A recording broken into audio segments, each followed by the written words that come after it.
1% వడ్డీకి bank loan. నెలకి 1% కాదు, సంవత్సరానికి 1% వడ్డీకి బ్యాంక్ లోన్ ఎలా తీసుకోవచ్చో చెప్తాను.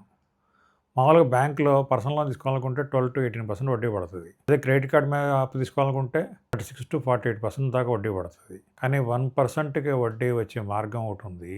అదేంటో చెప్తాను ఈరోజు. మీకు ₹1,00,000 బ్యాంక్‌లో డిపాజిట్ చేయండి. ఆన్‌లైన్‌లో చేయండి. మీకు ఎస్‌బీఐలో 2 ఇయర్స్‌కి ఎఫ్‌డీ చేస్తే 6.4% వడ్డీ వస్తుంది. ఈ ఆన్‌లైన్‌లో ఎఫ్‌డీ చేసి వెంటనే ఆ ఎఫ్‌డీ మీద ఓడీ తీసుకోవచ్చు. ఓడీ అంటే ఓవర్ డ్రాఫ్ట్ అంటారు.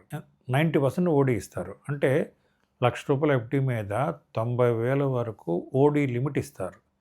ఈ 90,000 ఒకేసారి వాడుకోవాల్సిన అవసరం లేదు. మీకు ఈరోజు 10,000 కావాలంటే 10,000 వాడుకోవచ్చు. రేపు ఇంకో 5,000 కావాలంటే ఇంకో 5,000 వాడుకోవచ్చు. అట్లా ఎంతవరకు వాడుకోవచ్చు? 90,000 వరకు వాడుకోవచ్చు. ఈ ఓడీ ఫెసిలిటీలో ఎన్ని రోజులు వాడుకుంటే అన్ని రోజులకే వడ్డీ ఛార్జ్ చేస్తారు. ఫర్ ఎగ్జాంపుల్ ఈరోజు ₹10,000 వాడుకున్నాం అనుకుందాం. 10 రోజుల తర్వాత మీ శాలరీ ఇవ్వచ్చు, ఇంకా వేరే డబ్బులు వచ్చినాయి. అప్పుడు ఆ ₹10,000 కట్టేసేస్తే వచ్చిన డబ్బుల్ని ఈ 10 రోజులకి 10,000 మీద వడ్డీ ఛార్జ్ చేస్తారు. ఎంత ఛార్జ్ చేస్తారు? 10,000 ఇంటూ 1/100 ఇంటూ 10/365. అయితే ఇక్కడ ఇంకొక ముఖ్యమైన గమనించాల్సిన విషయం ఏంటంటే, ఎఫ్‌డీ మీద 6.4% వడ్డీ క్యాలిక్యులేట్ చేస్తారు. ఓడీ మీద మాత్రం 7.4% వడ్డీ మనం కట్టాలి. కానీ నెట్ ఎఫెక్ట్ 1% మాత్రమే. అయితే మీకు ఒక సందేహం రావచ్చు. మా దగ్గర డబ్బులు లేకనే కదా లోన్ కోసం వెళ్ళేది అనిపించవచ్చు.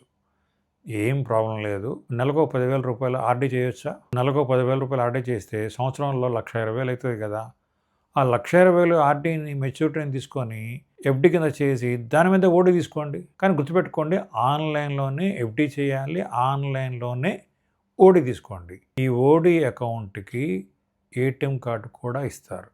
సో ఏ క్షణం కావాలంటే ఆ క్షణం డబ్బులు వాడుకోవచ్చు. లిక్విడిటీ ఉంటుంది. ప్లస్ అసలు కదలకుండా ఉంటుంది.